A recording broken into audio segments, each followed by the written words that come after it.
లడ్డూలో కొవ్వు నిజమేనని, నెయ్యి కల్తీ జరిగిన మాట వాస్తవమేనని నిర్ధారకరం కావటం ప్రకంపనలు రేపుతోంది. భక్తులు తీవ్ర స్థాయిలో ధ్వజమెత్తుతున్నారు. రగడ రాజేస్తున్న ఈ వ్యవహారంపై శ్రీవారి మాజీ ప్రధాన అర్చకులు రమణ దీక్షితులు తొలిసారి స్పందించారు. శ్రీవారి ఆలయంలో జరుగుతున్న పరిణామాలు బాధ కలిగిస్తున్నాయని అన్నారు. గత 3 రోజులుగా జరుగుతున్న పరిణామాలతో భక్తులు తీవ్ర ఆవేదనకు లోనయ్యారని పేర్కొన్నారు.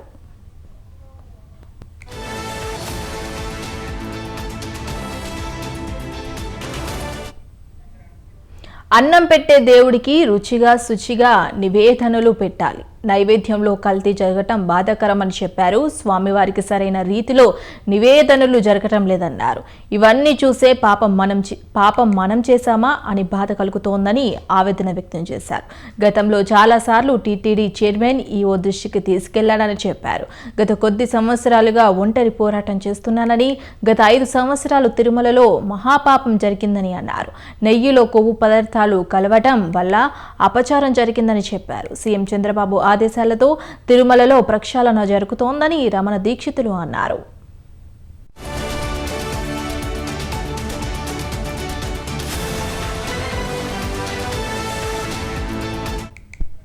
ఇక ప్రస్తుతం శుద్ధమైన ఆవు నెయ్యితో ప్రసాదాలు చేయటం హర్షించనీయమని రమణ దీక్షితులు అన్నారు.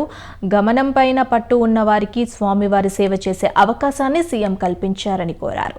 నెయ్యి కల్తీపై విచారణ జరిపి బాధ్యులపై చర్యలు తీసుకోవాలని డిమాండ్ చేశారు. గత ప్రభుత్వంలో తనపైన పెట్టిన కేసులు ఎత్తివేయాలని కోరారు. పోర్టులో సప్రోక్షణ చేసి లడ్డు తయారీని పునఃప్రారంభించాలని అన్నారు.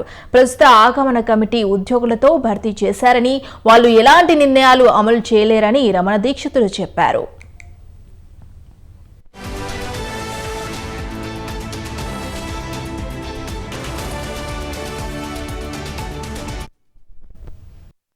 మనకు అన్నం పెట్టే దేవుడికి మనం శుచిగా శుభ్రంగా తాజాగా ప్రసాదాలు తయారు చేసి స్వామివారికి నివేదన చేయడం అనేది మనం భక్తులు ఎన్నో జన్మల్లో చేసుకున్న మహాపుణ్యం. కానీ అందులోనే కల్తీలు జరగడం, స్వామివారికి సరైన వేళల్లో సరైన పరిమాణాల్లో స్వామివారికి నైవేద్యం కాకపోవడం అనేది చాలా విచారకరమైన విషయం. అందులోనూ ఆగమశాస్త్ర ప్రకారంగా ఆవుకు ఆగమ కార్యక్రమాల్లో ఎంతో విలువైన స్థానం ఉంది. ఇటువంటి పవిత్రమైన గోవు యొక్క ఘృతాన్ని కల్తీ చేయడం అనేది అది స్వామివారికి మనకు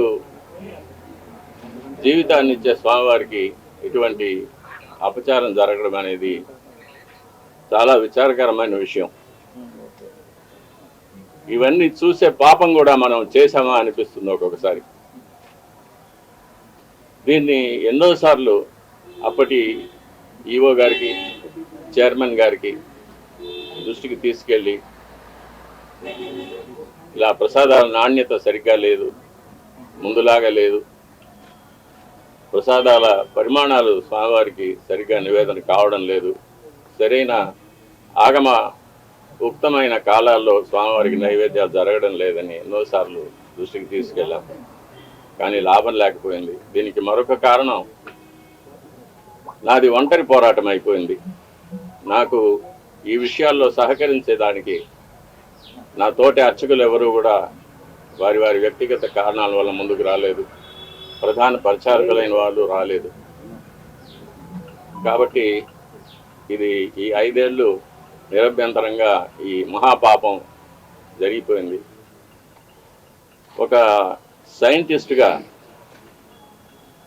ఈ నెయ్యి యొక్క పరీక్షల యొక్క ఫలితాలు కూడా నేను చూశాను, ల్యాబ్ రిపోర్ట్స్ చూశాను. ఇందులో కూడా వెజిటబుల్ ఫ్యాటు, అనిమల్ ఫ్యాటు, జంతువుల యొక్క కొవ్వు పదార్థం, స్థావరాల యొక్క జంగమాల యొక్క కొవ్వు పదార్థాలు కలిసినట్టుగా ల్యాబ్ రిపోర్ట్ను చూశాను.